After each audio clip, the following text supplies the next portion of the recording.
Yo, my name is Mari Stacks. And I'm IJW. And you checking in with Star Chasing Films. You hear me?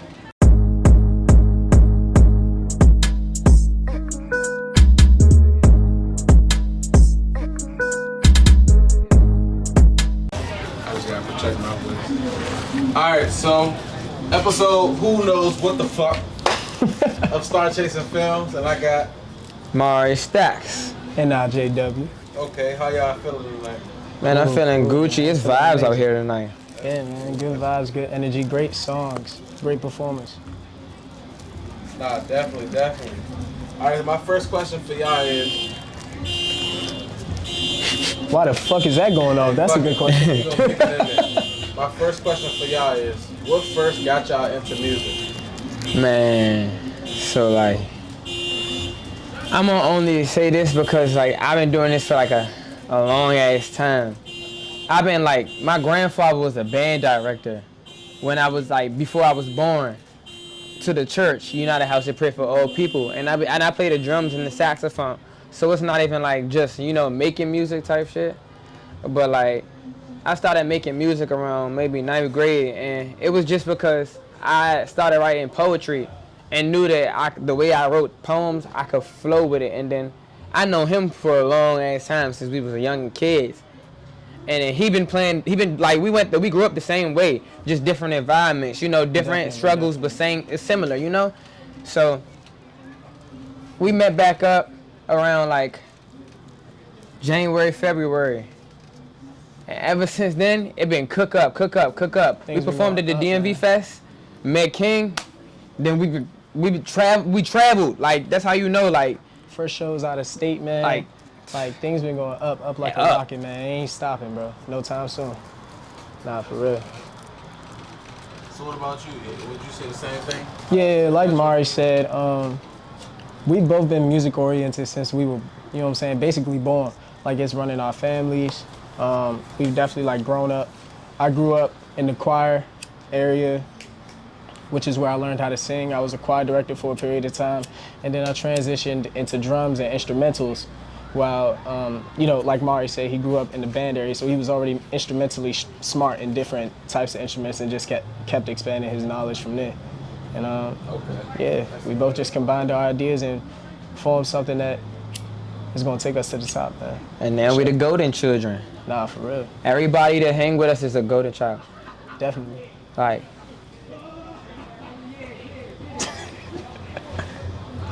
Like. Well, man, I don't know what the fuck type of shit they on. Yeah, what is going on? What the fuck? Okay. Yo, I wish they could see this, but. Anyway, Yeah, if only. So, next question is, who or what inspired y'all to make music? But you kind of said, I know that kind of feedback off the last question, where you said you was in a choir. Yeah, and you said his grandfather was like a band director. His grandfather was like in the band and everything. Okay, cool. So yeah, elaborate on like who or what inspired y'all to make music.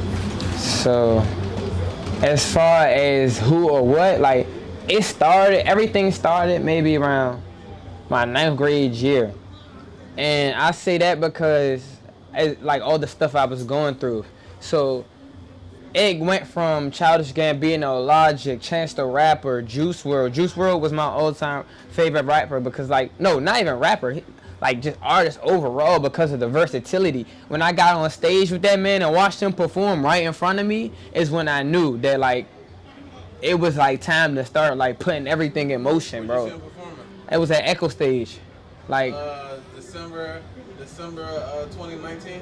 I think it was actually. I think it was. Sorry, it wasn't 2019. It was 2018. It was like Q the Fool, Shy Glizzy, and everybody had opened for him.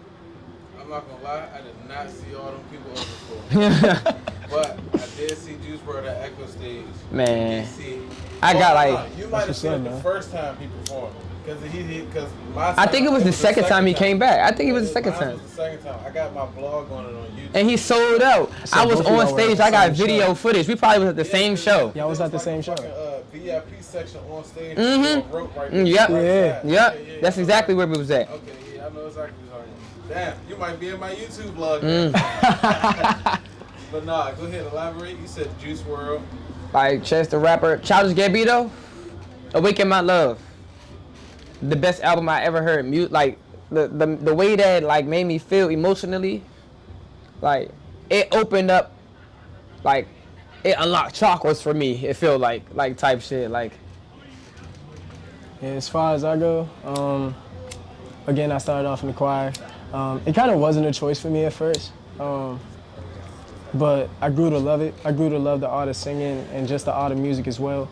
So I began expanding on it and learning different things, like learning how to play trombone, piano, and then drums, and I fell in love from there. Like, what really kick-started my recording, mixing, producing journey, all that was just a bunch of dark things that happened to me during the pandemic that kind of just triggered, me to just try it and go for it, and things took off.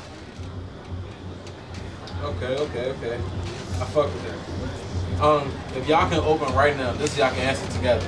If y'all can open right now for any artist, who would it be? Juice or X?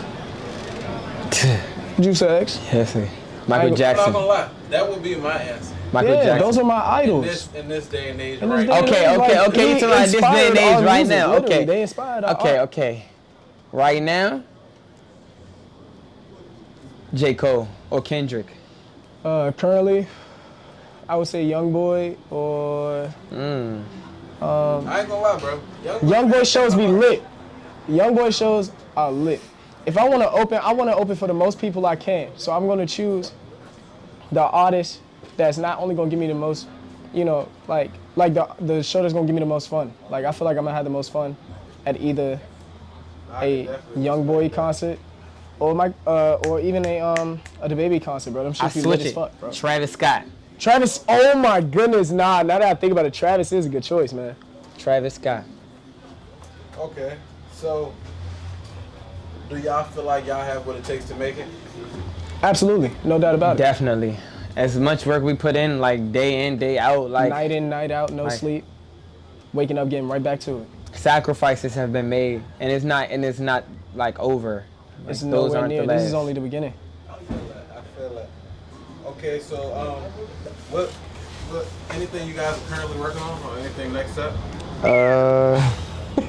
You want to like the list is so like the list is so Or long. are y'all just always constantly? So, I just dropped something called IEK, and I have another EP called WTF, Coming soon. and then it goes on, and it's called IDK WTF Going on. GOINON. Like, I don't know what the fuck is going on, and it's gonna be different EPs put together, and then like volumes, Yeah, so the goal of that one is just to have different genres put together in a compilation to show how versatile of artists we are. On my side, I have two projects coming. There's one multi-genre, but more alternative style EP called Lost. And it's basically showing the dark side of music or my sad side of music. And then there's Zay versus IJW, which is gonna be my big mixtape or album. I'm really deciding depending on their songs to show the artistic and rap style, the singing and rap style of Zay and IJW, which is, both of my personas. Okay. So this is where the interview takes a shift and gets like the more personal side of you. My first question to y'all is, what's the most trouble y'all have ever gotten into? damn. I did a lot of shit. Yeah, this is gonna be hard. I don't even know. I was a good kid. look. Oh shit. Just the most trouble. The most trouble I got, like, don't know, kill mo. Hey, what should I say? I'ma just go with a story. When I was in 9th grade, I was in class and we had a substitute and they stepped out the room. My dumb ass took the battery off the back of the laptop and threw it out the window at Wilson. It's just awesome dickhead shit, And then the girl, I remember her name, Mackenzie. She snitched on me.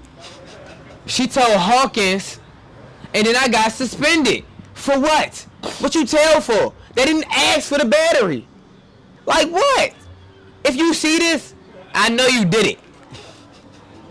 As far as I go, I didn't really get into too much trouble. I had my fights here and there, but that was only like in self-defense and whatnot. Like that shit really didn't start with me. The biggest trouble I could say I got in as a child, I could probably say, was when, I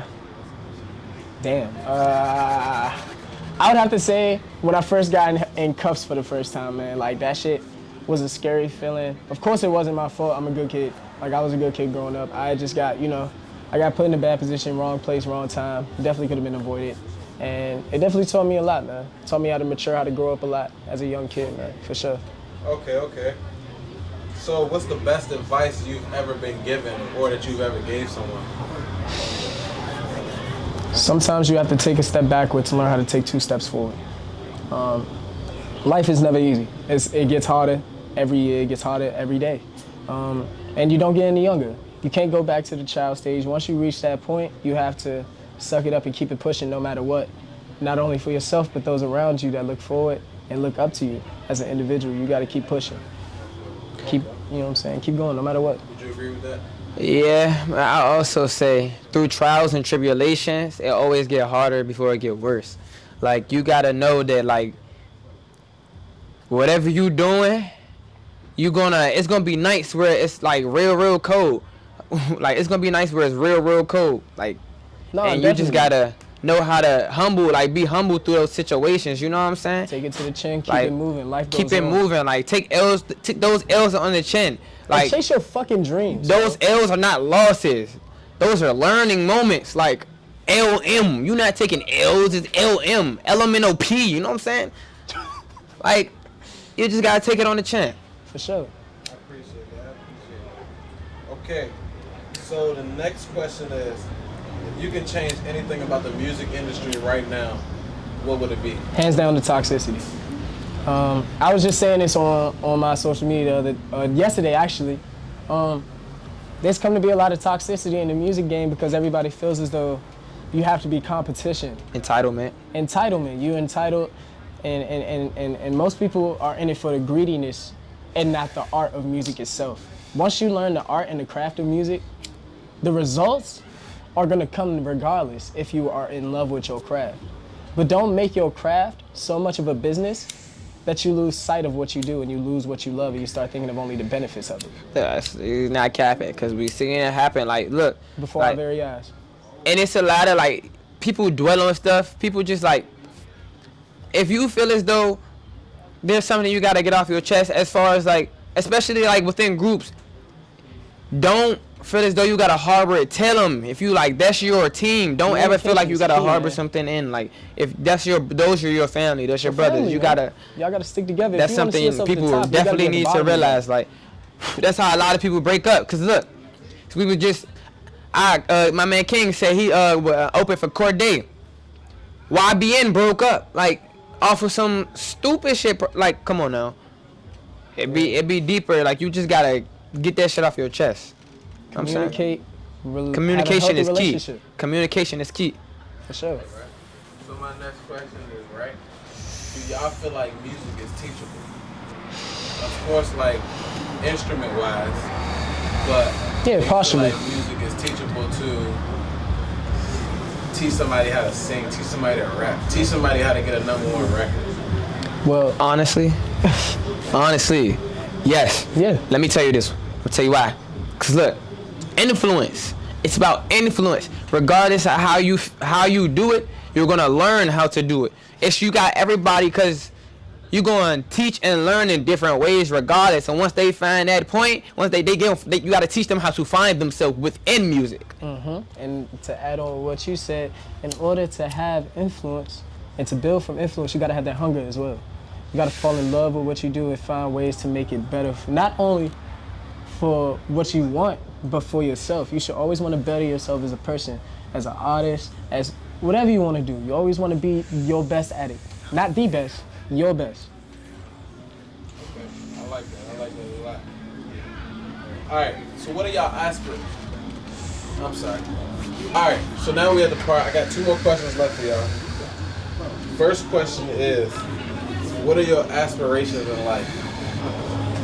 My aspirations in life. Okay, so look, to be real. My aspirations in life My voice kind of fucked up from New York. We got like went up off the Still cut with it. recovering, But still look, recovering. my aspirations in life are to honestly be the provider for my family. Just like get everything. Like I want to have old money. I don't want new money and then just be like my family be done. I want generational wealth. Like I want to be able like to say my family is good for like it like not even eternity, but like a good generation. Like I want to have generations, not good generation. You know, yeah, I know what I'm saying. Like Yeah. those are my plans. Like, and I know that is gonna happen. Like I just my manifestation is key. You know. Most definitely, I'm building on from what Mari said. Not only the generational wealth and making sure that my family as black people prevail in all ways. I want to make sure that the people around me all achieve what they wanted to, and that we can all come together and really say that we started this shit from the bottom and we came up together and we built a family. And this family gonna stay strong forever. For real, like that's all I want. I want peace. I want family. You know what I'm saying? I just want to build the love from what I love. Okay. And the last question for both of y'all is, what is one thing you want the world to know about you guys? One thing I want the world to know about me is that I'm never gonna stop going. I'm never gonna stop coming hard. Like y'all gonna hear Mari Stack's name. Y'all like I know that for a fact. Like it's too many people. It's too much stuff going on, and it like I said, it's gonna get worse before it get better. But you know, we went through the worst. It's probably not over. It's probably gonna get worse. But just know it gets better. I just want y'all to know, and I'm gonna keep it short and simple. 2 words. We're coming. Okay. We coming. Nah, for real. We're coming to take That's all over. the time we got today, guys. Man, appreciate you, my boy. I appreciate y'all for coming through. Nah, man. Appreciate you. Nah, we really appreciate you, man, for sure, man. This shit been a vibe, for sure. You know, like I said, once again, I'm here with Mari Stacks, And JW. the Golden Children. Y'all know what the fuck going on. Come on, man. Turn me up. That's the end of this interview. My name is Mari Stacks, And JW. and you watching Star Chasing Films. Let's get it.